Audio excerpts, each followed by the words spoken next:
Hola, hola, bienvenidos a un video más de Josué Boleto. Y Soda, el día de hoy tenemos a un hater hablando de un personaje de Batman v Superman que ha traído polémica y que creo que nunca he hablado aquí en el canal, así que me pareció un buen momento para hablar de él. También un rumor que habla de una nueva película de los Seis Siniestros. Sony está aferrada a hacer esta película.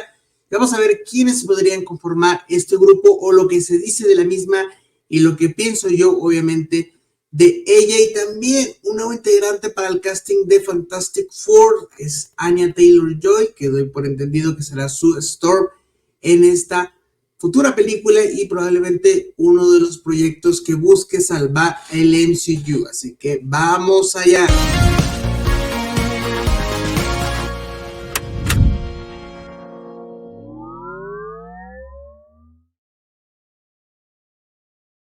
Primero vamos a iniciar con este hate de Zack Snyder porque comentó lo siguiente. Dice: todavía me parece irreal que Jimmy Olsen, el mejor amigo de Clark Kent, haya muerto al comienzo de Batman v Superman en 2015. Es simplemente una estupidez. Se califica esta idea de una estupidez. En primer lugar, esta idea no tendría por qué ser una estupidez en la ejecución, siempre y cuando se haga bien, ¿no? En segundo lugar, Jimmy Olsen no muere en Batman v Superman.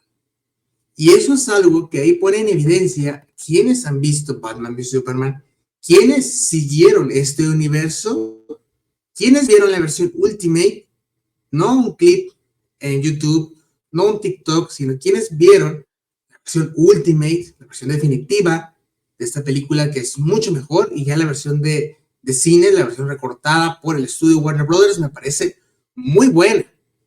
Pero para hablar de esta versión, para hablar de Jimmy Olsen, tienes que ver esa versión, tienes que ver todo esto. Él no era Jimmy Olsen, él era parte de la CIA. Se hace este juego como que es Jimmy Olsen, obviamente, ¿no? Y muere.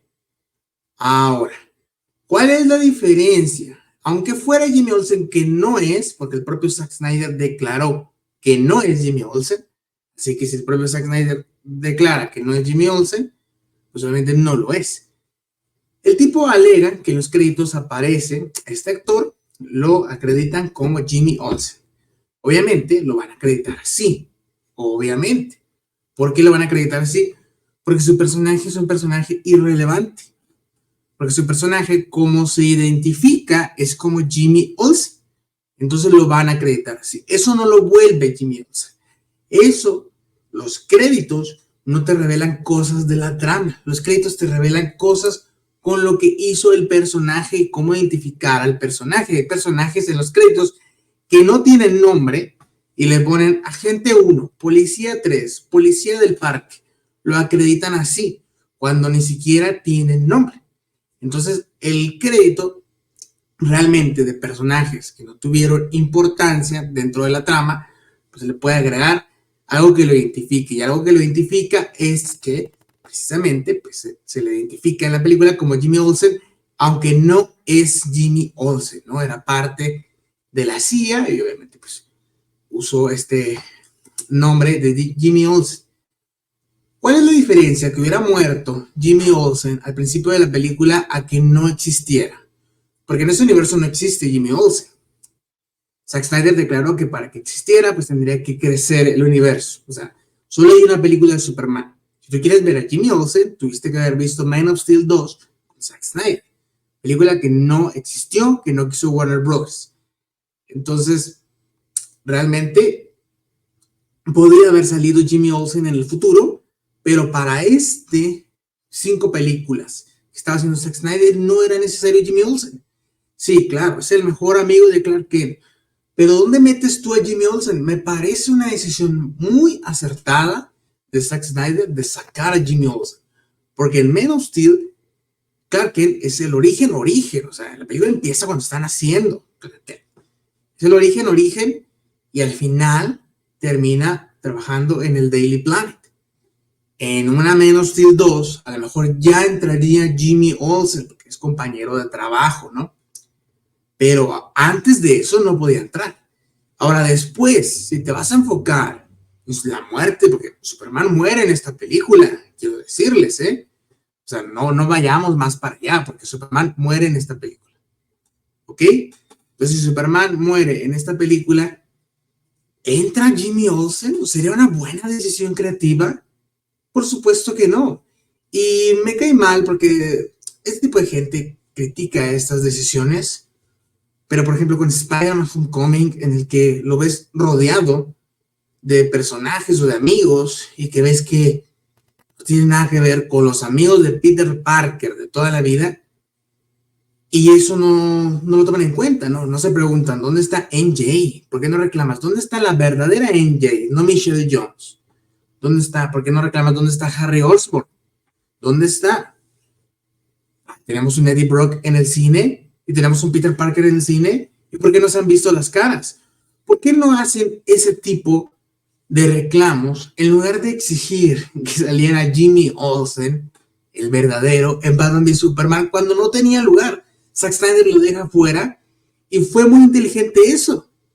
Porque si le hace caso, ¿dónde metes a Jimmy Olsen? Si Zack Snyder se hubiera visto obligado a meter a Jimmy Olsen, hubiera dicho que este Jimmy Olsen era el real. Y ahí quedaba Jimmy Olsen.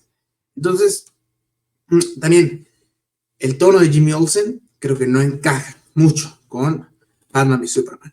Ya en Superman Legacy vamos a ver a Jimmy Olsen, porque claro, Jimmy Olsen es prácticamente un James Gunn. Entonces, claro que encaja Jimmy Olsen. ¿Han visto en los cómics de Jimmy Olsen? Las historias de Jimmy Olsen. Obviamente encaja todo lo que hace James Gunn, ¿no? Un humor ridículo, porque tienen eso, es un humor ridículo. A mí me gusta el personaje de Jimmy Olsen, pero no encajaba en Batman v Superman. Y es una decisión acertada que no encaje. Y ese no es Jimmy Olsen. Así que con eso creo que se debería de acabar el debate, ¿no? De Jimmy Olsen, de que si es Jimmy Olsen, que si no, que si quién sabe qué.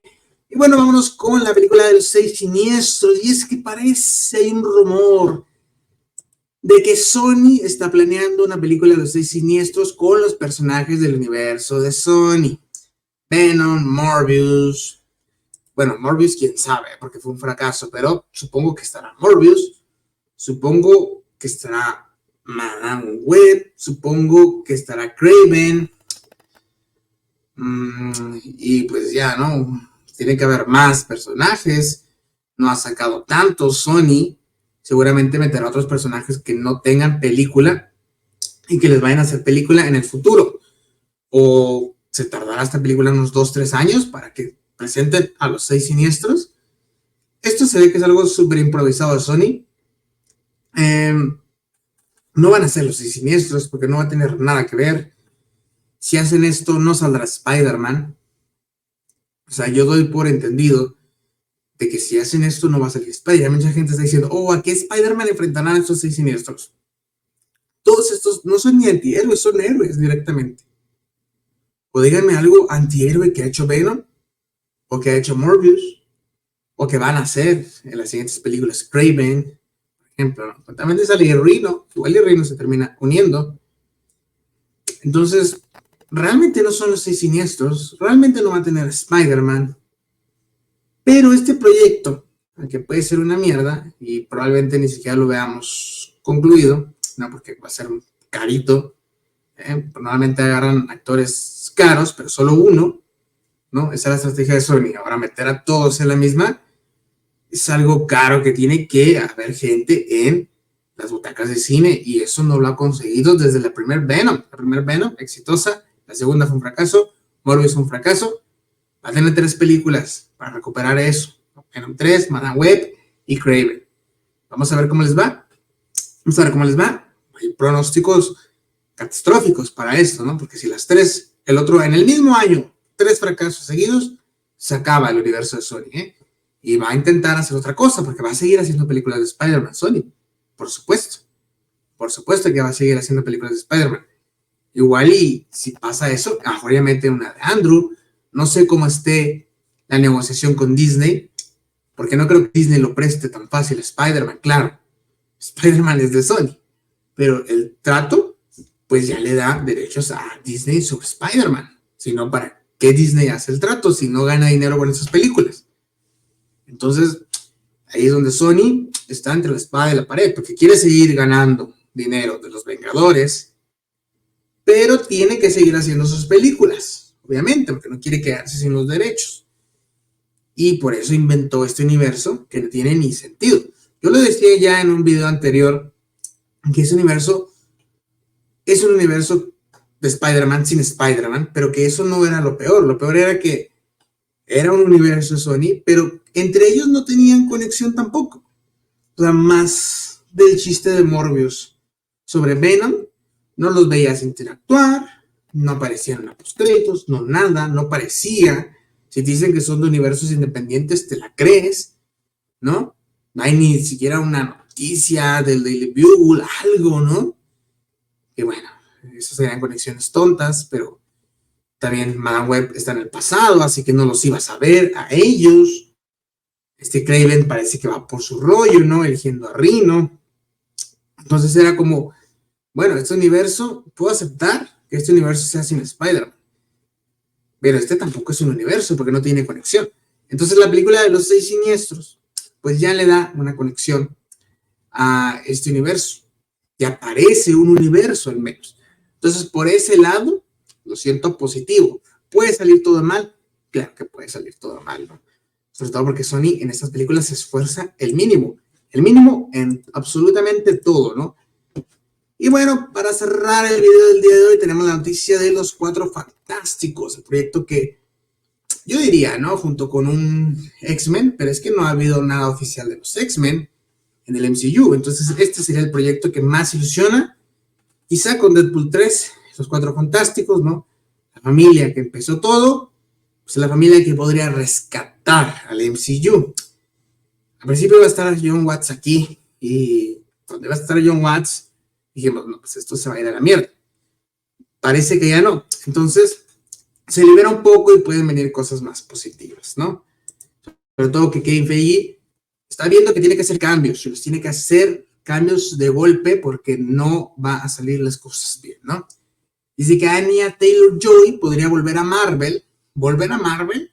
Pues sí, porque ya estuvo en la película de Los Mutantes, esta película que intentaba hacer una película de terror, un spin-off, que fue un fracaso, se retrasó mucho, terminó llegando cuando Disney ya tenía Fox, entonces pues ya no sirvió de nada, la de New Mutants, y pues estaba ella ahí, ¿no? Entonces por eso sería volver, pero esta vez como parte del MCU, y esta vez se dice que podría interpretar a una villana en Fantastic Four. La gente la quiere como Sue Storm, pero se habla de que podría interpretar a una villana. Vamos a ver, porque este casting pues apenas se está armando. Se ha mencionado a Pedro Pascal. Obviamente vamos a ver qué es lo que sucede. Es muy importante a la hora del casting de Fantastic Four, porque el casting que hizo el MCU para esta última fase, donde tenía que dar la transición de los Vengadores, que son muy amados, ¿no? Está Robert Downey Jr., Chris Evans, Scarlett Johansson, Mark Ruffalo, todos ellos dieron la transición, y los siguientes, los que le siguieron, no tenían el carisma, no tenían el talento, no tenían las historias. Entonces como que los dejaron solos para llenar un hueco muy grande, y cayeron nuevamente, pasó lo que tenía que pasar, ¿no? Entonces los Cuatro Fantásticos, sobre todo que la primera película de los Cuatro Fantásticos, la que hizo Fox, la primerita, es como querida porque es infancia, ¿no? La segunda con Silver Surfer fue una mierda. El reboot no está tan malo, o sea, es una historia aburrida, pero me parece mejor que la anterior. Y esa película me parece mejor que muchas mierdas del MCU. Claro, es una película que se siente que no avanza, porque en realidad no pasa nada en toda la película. Buscaban construir con esa película algo que nunca ocurrió, ¿no? Muchas películas de superhéroes tienen ese mal, que buscan construir, y no hacen nada, y se les acaba el futuro, porque terminan siendo fracasos, ¿no? Entonces tienen que ser muy cuidadosos con quienes elijan, de director, a los guionistas que elijan, ¿no? Que sean buenos guionistas, dejarse de toda la mierda woke, ¿no? Que su enfoque no sea, vamos a traer 4 inclusivos, no. que su enfoque sea hacer la mejor película de los Cuatro Fantásticos que existe, porque no es una tarea tampoco muy complicada. Porque, repito, la primera es infancia, pero calidad tampoco es mucha. Entonces, esa debe ser su misión, hacer la mejor película de los Cuatro Fantásticos, hacer la mejor película del MCU, al menos después de Endgame, ¿no? Esta etapa lamentable. Y creo que de ahí se puede construir más, si logran eso. Si la hacen por hacerla, con inclusión, los actores que me den la gana, acabo de ser el MCU y va a vender, va a salir todo mal. Y el MCU, al igual que DC, ya no puede fallar tanto. Ya no está de moda los superhéroes, ya esta industria está en decadencia, entonces no puede fallar tanto, porque cada fallo le va a costar más que el anterior, y va a haber un punto de no retorno en el que no se va a poder revivir esta industria. Entonces tienen que ir con cosas muy bien, tienen que planear muy bien esta película, y esta película, casi que para Marvel, esta película ya se convirtió en un Vengadores, de la importancia que tiene. Así que, cuidadito con eso. Y bueno, si te gustó este video, te invito a que dejes tu like, que te suscribas, que actives la campanita y que me sigas en todas mis redes sociales. Nos vemos en el siguiente. Adiós.